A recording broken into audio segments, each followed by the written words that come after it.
అందరికీ నమస్కారం. నేను శిరీష. ప్రస్తుతం మనతో పాటు ఉన్నారు ప్రముఖ ఆధ్యాత్మికవేత్త జ్యోతిష్య పండితులు పవన్ కుమార్ శర్మ గారు. గురుగారితో మాట్లాడదాం. నమస్కారం గురుగారు. శ్రీమాత్రే నమః. గురుగారు, విశేషంగా ఈ ఉగాది నుంచి ధనుసు రాశి వారికి ఎలా ఉండబోతుందంటారు? ఎలాంటి జాగ్రత్తలు తీసుకోవచ్చు అంటారు? ఈ నవగ్రహాల ప్రభావం ఎలా ఉంటుందంటారు ఈ సంవత్సరంలో? శివాయ గురవే నమః. శ్రీ మహాగణాధిపతయే నమః. ధనుస్సు రాశి వారికి ఈ సంవత్సరం ఫలితాలు చూస్తే మూలా నక్షత్రం 1, 2, 3, 4 పాదాల వారు, పూర్వాషాఢ నక్షత్రం 1, 2, 3, 4 పాదాల వారు, ఉత్తరాషాఢ నక్షత్రం 1వ పాదం వారి వరకు ధనుసు రాశిలోకి వస్తారు.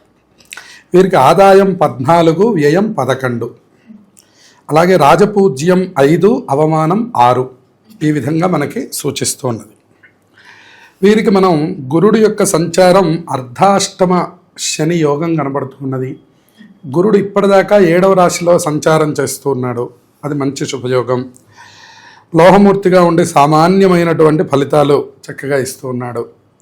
కానీ ఇప్పుడు ఎప్పుడైతే అష్టమంలోకి అంటే ఉచ్చస్థితిలోకి వెళ్ళాడో అది కూడా ఒక రకంగా శుభయోగం అనే చెప్పాలి. ఎందుకంటే అష్టమ స్థానంలో గ్రహం గనక ఉన్నట్లయితే మంచి యోగాలే వస్తాయి. 8th హౌస్లో ఎప్పుడైనా పాపగ్రహాలు పడితే కొద్దిగా ఇబ్బందికరమైన ఫలితాలు వస్తాయి. కానీ గురుడు మంచి శుభయోగం కాబట్టి ఆయన 8వ స్థానంలో ఉచ్చలో ఉన్నప్పుడు అనారోగ్య సమస్యలన్నీ సర్దుకుంటాయి అని చెప్పారు. ఆరోగ్య సమస్యలన్నీ సర్దుకుంటాయి, శుభయోగాలు కలుగుతాయి. వివాహ విషయాల్లో మంచి అనుకూలం అనేటటువంటిది ఏర్పడుతుంది. ఎవరెవరైతే ఇప్పటి వరకు వివాహాలు కాకుండా ఉన్నారో, ఇబ్బందుల్ని ఎదుర్కొంటున్నారో వాళ్ళకి వివాహాలకు అనుకూలం. సామాజికంగా మంచి గుర్తింపు తెచ్చుకుంటారు. వ్యాపారస్తుల్లో నూతన భాగస్వామ్యాలు చక్కగా కలిసి వస్తాయి. అంటే కొత్త వాళ్ళని అడాప్ట్ చేసుకుంటారు. ఉద్యోగులకు పై అధికారులతో సంబంధాలు చక్కగా పెరుగుతాయి. అంతేకాకుండా భార్యా పిల్లలతో కూడా అవగాహన కుటుంబ వాతావరణంలో పెరుగుతాయి. వాళ్ళతో కొద్దిగా సమయాన్ని కేటాయించగలుగుతారు. మంచి ఆరోగ్యం, స్నేహపూర్వకమైనటువంటి సంబంధాలు కొనసాగిస్తారు. అంతేకాకుండా గతం కంటే మెరుగైనటువంటి స్థితి కనపడుతుంది. ప్రయాణాలు చక్కగా కలిసి వస్తాయి. విలాసవంతమైనటువంటి జీవనము, సంపద, జ్ఞానం, ఉన్నత స్థాయి జీవన శైలి వీళ్ళకి ఏర్పడబోతుందని చెప్పచ్చు. ప్రతి విషయంలోనూ కూడా లగ్జరీ చూసుకుంటూ ఉంటారు. తర్వాత సామాజికమైనటువంటి గౌరవం పెరుగుతుంది. సంతోషకరమైనటువంటి వివాహ జీవితం ఉంటుంది. ఇప్పుడు ఈ సంవత్సరంలో ఎప్పుడైతే గురుడు యొక్క 7వ స్థాన సంచార బలం వీళ్ళకి ఇబ్బంది పడ్డారో వాళ్ళు చక్కగా సర్దుకుంటారు. మన యొక్క సంప్రదాయాలకి, సనాతన ధర్మానికి చక్కనైనటువంటి మక్కువ చూపిస్తారు. ఏదో ఒకటి చెయ్యాలనేటటువంటి తాపత్రయం. అష్టమ స్థానంలో గురుడు సంచారం వల్ల కొద్దిగా ఆరోగ్య విషయాల మీద శ్రద్ధ వహించాలి.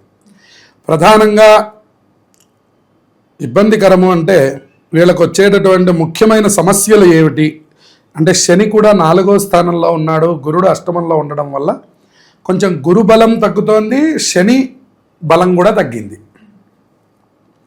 దానివల్ల చిన్న సమస్యలు ఏమిటి అంటే తలనరముల్లో నొప్పులు రావడం, అంతేకాకుండా ఛాతీ సంబంధమైనటువంటి సమస్యలు ఏర్పడతాయి. వాటి మీద కొద్దిగా శ్రద్ధ వహించాలి.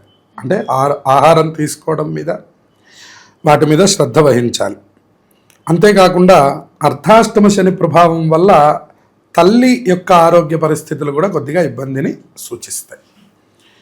అంతేకాకుండా జీవితంలో ఆకస్మికమైనటువంటి పరిణామాలు కనబడతాయి. ఫైనాన్స్, అకౌంట్ రంగాల వారికి సర్వీసుల్లో, కేంద్ర సర్వీసుల్లో ఉద్యోగాలకి అవకాశం అనేటటువంటిది ఏర్పడుతుంది. అంటే ఫైనాన్స్ ఎవరికైనా ఇవ్వడం కానీ తీసుకోవడం కానీ రెండింటి మీద మీరు బాగా శ్రద్ధ వహించాలి. అంతేకాకుండా ఉద్యోగాలు, ప్రభుత్వ ఉద్యోగాలకి పనిచేస్తున్నటువంటి వాళ్ళకు కూడా కొంత అనుకూలమైనటువంటి కాలం ఇది. అన్నదమ్ముల మధ్య సయోధ్య ఉంటుంది. అన్నదమ్ముల యొక్క కలహాలు తగ్గిపోతాయి. నూతనమైనటువంటి వ్యాపారాలకు ఈ సంవత్సరం అంత అనుకూలం కాదు. ఎందుకంటే గురుబలం తగ్గిపోతుంది, శని బాలేదు. కొత్తగా ప్రారంభించద్దు. ఎవరైతే కొనసాగిస్తున్నారో వాళ్ళు మాత్రం కొనసాగించండి. అర్ధాష్టమ శని సంచారం వల్ల అన్ని విషయాల్లోనూ ప్రభావం చూపిస్తుంది ఈ సంవత్సరం. రాజకీయ నాయకులకు సరైనటువంటి సమయం కాదు. వ్యవహార ప్రతిబంధకాలు ఎదురవుతాయి. న్యాయ సంబంధమైనటువంటి కోర్టు సమస్యలు, వృత్తి వ్యాపారాల్లో కొన్ని ముఖ్యమైనటువంటి మార్పులు కనపడతాయి. వాహన ప్రమాదాలు సూచిస్తూ ఉన్నాయి. 2-వీలర్ మీద వెళ్ళే వాళ్ళు మరింత జాగ్రత్తలు తీసుకోండి. 4-వీలర్ వాళ్ళు కూడా సొంతంగా ఒంటరిగా దూర ప్రయాణాలు చేయవద్దు. అంటే సొంత డ్రైవింగ్లో దూరాలు వెళ్ళొద్దు, ఒంటరిగా దూరాలు వెళ్ళొద్దు. వృత్తి వ్యాపారస్తులందరికీ కూడా అనూహ్యమైనటువంటి లాభాలు కలుగుతాయి. ప్రవర్తనలో మార్పు వచ్చి పరిణత చెందినటువంటి వారిగా మీరు గుర్తింపు పడతారు. తెలివితేటలతో ఎంతటి ప్రతికూలమైన పరిస్థితిని కూడా మీరు మార్చి మీకు అనుకూలం చేసేసుకోగలుగుతారు. అది మంచి సూచన. ఎట్లాంటి అడ్డంకులైనా సరే అధిగమిస్తారు. రియల్ ఎస్టేట్ వ్యాపారస్తులకి కొద్దిగా కలిసి వచ్చే కాలం కనపడుతూ ఉన్నది.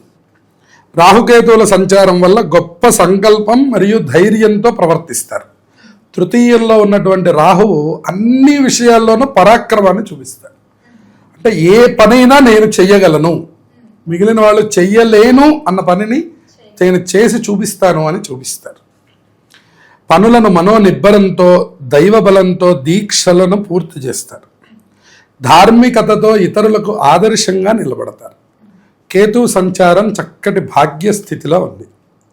వైదిక వృత్తిలో ఉన్నటువంటి వాళ్ళకి, ఆధ్యాత్మిక సాధనలో ఉన్నటువంటి గురువులకి, కళారంగాల్లో ఉన్నటువంటి గురువులకి ఇది మంచి కాలం అని చెప్పుకోవచ్చు.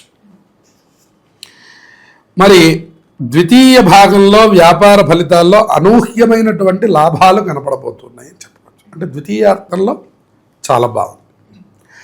జూన్ 1వ తారీఖు వరకు ఉన్నటువంటి కాలం మాత్రం అనుకూలంగానే ఉంది. 7వ స్థానంలో గురుడు ఉన్నటువంటి కాలం. ఎప్పుడైతే ఆయన 8వ స్థానంలోకి ప్రవేశించాడో ఆరోగ్యంగా ఉన్నటువంటి విషయాలు కొద్దిగా సర్దుకోవడం, కొద్దిగా విషయాలు కనపడుతున్నప్పటికీ కొద్దిగా ఆర్థిక విషయాల్లోనూ, పెట్టుబడులు పెట్టే విషయాల్లోనూ, ఎక్కువ డబ్బు ఇన్వెస్ట్ చేస్తున్నప్పుడు కానీ, ఏదైనా కొత్త వస్తువులు కొనుక్కునేటప్పుడు మాత్రం పూర్తిగా జాగ్రత్తలు తీసుకోవాలి. ఇది మనకి చెప్పదగినటువంటి విషయం. కుటుంబ వాతావరణం ఎలా ఉంటుందంటారు? కుటుంబ వాతావరణం జూన్ తర్వాత బాగా అవగాహన పెరగడం, బాధ్యతాయుతంగా నడుచుకోవడం. గతం మీద జూన్ తర్వాత నుంచి కొంచెం బాధ్యత ఎక్కువగా ఉండడం అనేటటువంటిది కనపడుతుంది. కొద్దిగా ఖర్చులు అధికంగా ఉన్నప్పటికి కూడా కొద్దిగా కనిపెట్టుకొని జాగ్రత్తగా ఉంటారు. మరి సంతాన యోగం, వివాహ యోగం ఉందంటారా? వివాహ యోగం పుష్కలంగా ఉంది. సంతానానికి మరికొంత సమయం ఉంది. గురుగారు, మరి ధనుసు రాశిలో స్త్రీలు ఉంటారు, పురుషులు ఉంటారు కదా, ఈ ఏడాది ఎవరికి బాగా కలిసి వస్తుందండి?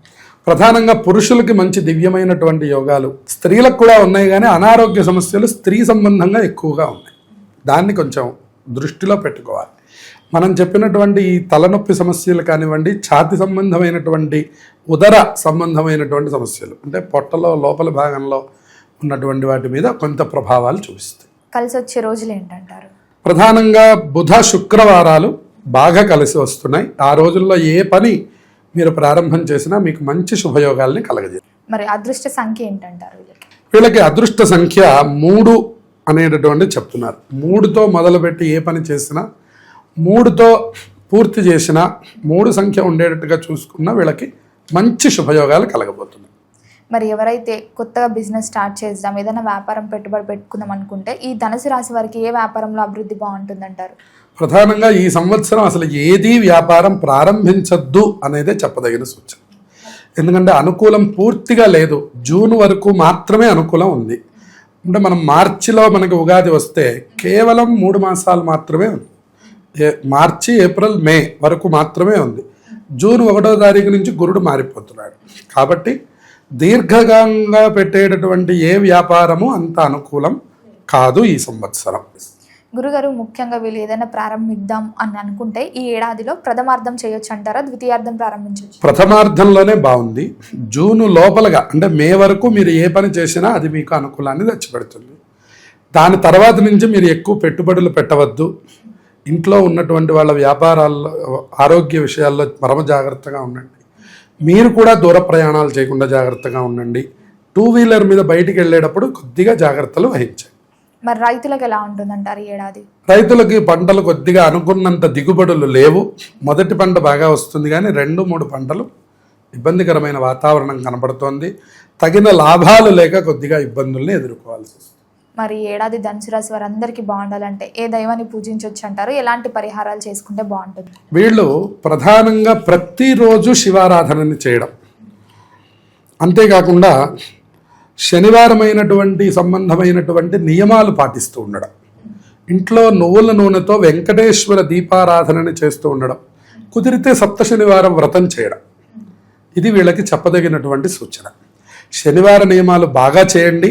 అలాగే గురువారం కూడా దత్తాత్రేయుల వారిని కానీ దక్షిణామూర్తిని కానీ శివాలయంలో పూజించండి. సకల శుభాలు కలుగు. గురుగారు, మొత్తం మీద ఈ ఏడాదిలో ధనుసు రాశి వారికి ఎలా ఉండబోతుంది, ఎలాంటి జాగ్రత్తలు తీసుకోవాలో తెలియజేసినందుకు ధన్యవాదాలు. శుభమస్తు.